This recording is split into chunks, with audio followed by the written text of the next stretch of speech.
ನಮಸ್ತೆ ವೀಕ್ಷಕರೇ, ಪ್ರಜಾಸಾಕ್ಷಿ ನ್ಯೂಸ್ಗೆ ಎಲ್ಲರಿಗೂ ಸ್ವಾಗತ. ನಾನು ನಿಮ್ಮ ಚೇತನ್ ಬಡಿಗರ್. ವೀಕ್ಷಕರೇ, ಶ್ರೀ ಮುತ್ತಿನಕಂತಿ ಮಠ ಮತ್ತು ರುದ್ರಾವಧೂತ ಮಠದ ಶ್ರೀ ಪೂಜ್ಯರಿಂದ ಲಕ್ಕನಕೆರೆ ಹತ್ತಿರ ಆಶೀರ್ವಚನ ಮತ್ತು ಗಣಪತಿ ವಿಸರ್ಜನೆ ಕಾರ್ಯಕ್ರಮ ನೆರವೇರಿತು.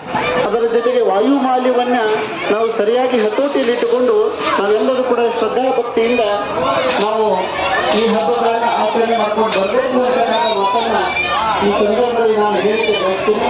ಅದರ ಜೊತೆಗೆ ಈ ವರ್ಷದ ಒಂದು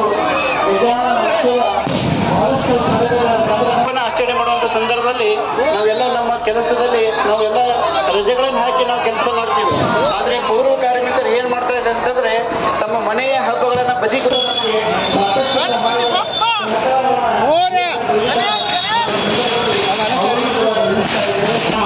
ಗೌರವ ಅಧ್ಯಕ್ಷರಿಗೆ ಅಧ್ಯಕ್ಷರಾದ ಮುತ್ತಿನಕಟ್ಟಿ ಶ್ರೀಗಳಿಗೆ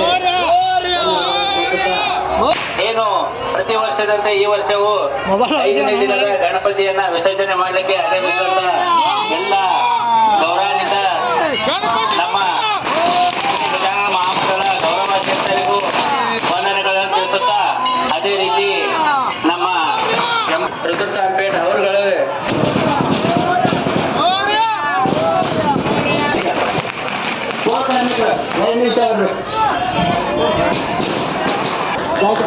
ದಯಮಾಡಿ ಬರಬೇಕು.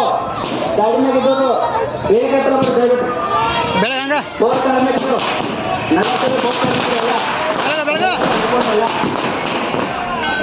ಬೇಗ ಬೇಗ